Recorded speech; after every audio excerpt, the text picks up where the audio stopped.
Si eres mujer, seguramente te emocionaste con el libro o la película de Orgullo y Prejuicio.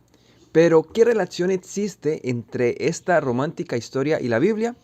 Pues te aseguro que la respuesta va a cambiar la manera en que percibes el mundo. Primero, debes recordar que Orgullo y Prejuicio es una novela de desarrollo personal en la que las dos figuras principales, Elizabeth y el señor Darcy, cada uno a su manera, pero de forma muy parecida, deben madurar para superar algunas crisis y aprender de sus errores para poder estar juntos. Deben superar el orgullo de la clase de Darcy y los prejuicios de Elizabeth hacia él. Prácticamente esta escena resume la película. Señorita Elizabeth, he luchado en vano, ya no puedo dominarme más. Estos meses han sido un tormento. Vine a Rosings con el único objeto de verla a usted.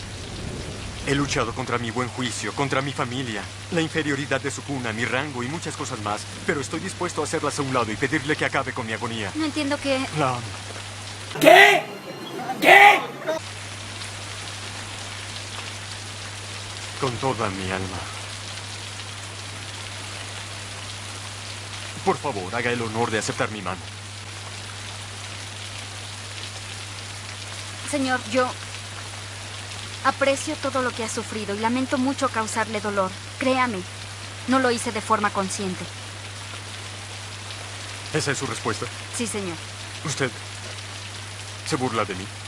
¿No? ¿Está rechazándome? Seguro los sentimientos que, según dice, han frenado sus intenciones le ayudarán a superarlo. ¿Qué? ¿Qué? ¿Puedo preguntar por qué, con tan poca civilidad, me rechaza así? Y puedo preguntar por qué, con tan evidente intención de insultarme, decidió decirme que yo le agrado en contra de su buen juicio. No, créame, si no yo quise. fui incivilizada, esa es suficiente excusa, pero tengo otras razones y lo sabe. ¿Qué razones? El tema que nos lleva a profundizar en la Biblia es el mayorazgo en el cual se encuentra la familia de Elizabeth Bennet. Y es que el mayorazgo era un sistema de reparto de bienes que beneficiaba al mayor de los hijos, de forma que el grueso del patrimonio de una familia no se diseminaba, sino que solo podía aumentar. La idea era que el hijo mayor heredaba la práctica totalidad de los bienes, que no podían dividirse con la herencia ni venderse. De este modo, el patrimonio se transmitía al heredero. De este modo, el patrimonio que se transmitía al heredero era siempre el mismo o aumentaba. Y como el padre de Elizabeth no tuvo hijos varones, sus hijas no podían heredar, por lo que la madre de las 5 muchachas quiere casarlas lo más pronto posible para que al quedar viuda tenga asegurado el futuro de ella y de sus hijas. Tu madre insiste en que te cases con el señor Collins. Sí, y si lo acepta, que se quite de mi vista. Lizzie, a partir de hoy serás una extraña para uno de tus padres. ¿Quién os mantendrá cuando fallezca vuestro padre? Tu madre no querrá volver a verte si no te casas con el señor Collins. Y yo no querré volver a verte si lo haces. Señor Bennet. Gracias, papá. Ahora bien, en la Biblia encontramos una historia muy similar de un hombre que murió y que tenía 5 hijos. Veamos qué dijo Dios en esta situación. Y la historia la leemos en el libro de Números, en el capítulo 27, desde el primer versículo. Vinieron las mujeres de Zelofehad, hijo de Jefer, hijo de Galad, hijo de Maquir, hijo de Manasés, de las familias de Manasés, hijo de José. Los nombres de las cuales, es decir, los nombres de las hijas, eran Maala, Noa, Jogla, Milca y Tirsa.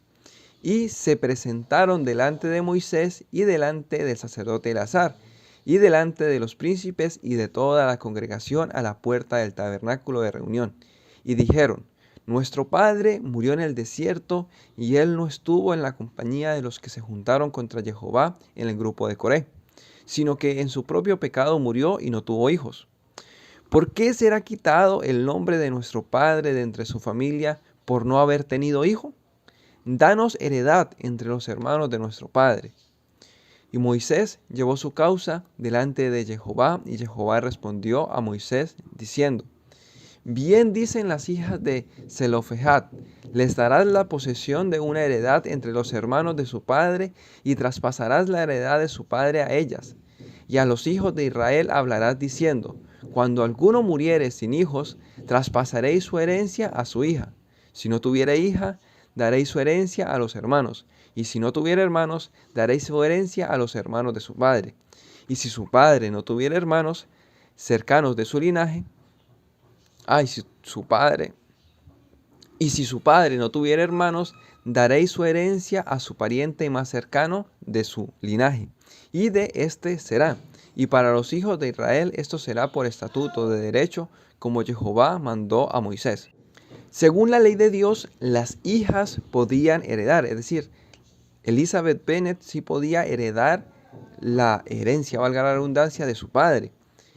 Pero, según esta ley de los supuestos cristianos protestantes que vivían en Inglaterra en aquellos años, las hijas no podían heredar porque ellos mismos habían abolido la ley de Dios. Es decir, estos cristianos, si se les puede llamar cristianos a este tipo de personas, abolieron la ley de Dios y crearon sus propias leyes. Leyes como las del mayorazgo, que perjudicaron a muchas mujeres y que están perjudicando particularmente a nuestra protagonista. ¿Para casaros? Sí, por supuesto, Lizzie. ¿Qué otra clase de compromiso puede ser? Por el amor de Dios, Lizzie, no me mires así. No hay razón para que no sea tan feliz con él como con otro cualquiera. Pero es ridículo. ¡Calla! No todas podemos permitirnos ser románticas. Me ofrece una casa confortable y protección. Tengo mucho que agradecer. Charlotte, tengo 27 años. No tengo dinero ni perspectivas. Ya soy un peso para mis padres. Y estoy asustada. Así que no me juzgues, Lizzie. No te atrevas a juzgarme.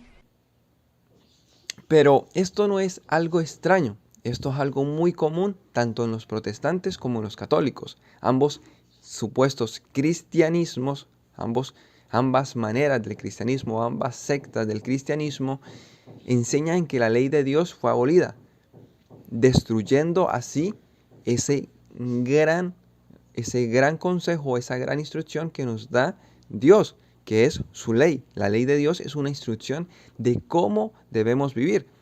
Otro aspecto relevante desde el punto de vista bíblico que se observa en la película es que estos cristianos protestantes, que de cristianos tienen poco, hacían pagar a los padres de las muchachas una dote para poder casar a sus hijas, cuando la ley de Dios es clara en que es el hombre el que tiene que pagar una dote para poderse casar con una mujer. Si algún joven viene a pedirme la mano de Mary o de Kitty, que pasen, porque tengo mucho tiempo. Esto hace que el valor de la mujer se eleve porque, para empezar, tuviste que pagar una dote por ella, es decir, te costó mucho más el poder casarte con ella que a comparación de esta ley en la que te están pagando por casarte con ella. Les ha encontrado. ¿Se han casado? No entiendo bien lo que dice. ¡Se han casado! Se casarán. Si papá le asigna a ella 100 libras al año, es la condición de Wickham. ¡100 libras! ¿Vas a aceptarlo, padre? Por supuesto. Dios sabe lo que vuestro tío habrá tenido que hacer para convencer a ese desgraciado. ¿Qué quieres decir, padre? Ningún hombre en su sano juicio se casaría con Lidia tan solo por 100 libras al año. Entonces, ¿qué prefieren ustedes, mujeres? ¿La ley de Dios que dice que los hombres deben pagar una dote por ustedes? No podría dar tu mano a nadie que te mereciese menos. ¿O la ley que se inventaron estos protestantes que dicen que el hombre tenía que pagar, el papá tenía que pagar una dote para que las hijas se pudieran casar? Entonces vemos nuevamente que la sabiduría de Dios supera a la estupidez de los humanos. Pero, ¿qué se podía esperar de Inglaterra, de estos protestantes, si ellos han sido uno de los peores colonizadores que han existido? De hecho, ellos, con sus políticas racistas, no predicaron el evangelio a sus nuevas colonias.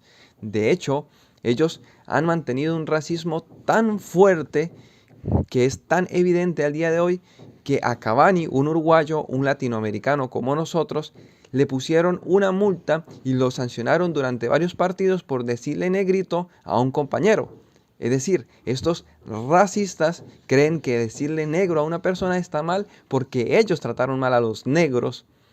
Y eso no se ve aquí en Latinoamérica, no se ve este tipo de racismo. ¿Por qué? Porque el catolicismo, a pesar de ser también una secta que va en contra de la ley de Dios, al menos en este aspecto no fue en contra de la ley de Dios. Entonces vemos que todo lo bueno y lo bonito que nosotros podemos hallar dentro del cristianismo es ley de Dios, y todo lo malo ha sido cuando el hombre se ha pasado por donde sabemos la ley de Dios, es decir, cuando han dicho que la ley de Dios fue abolida.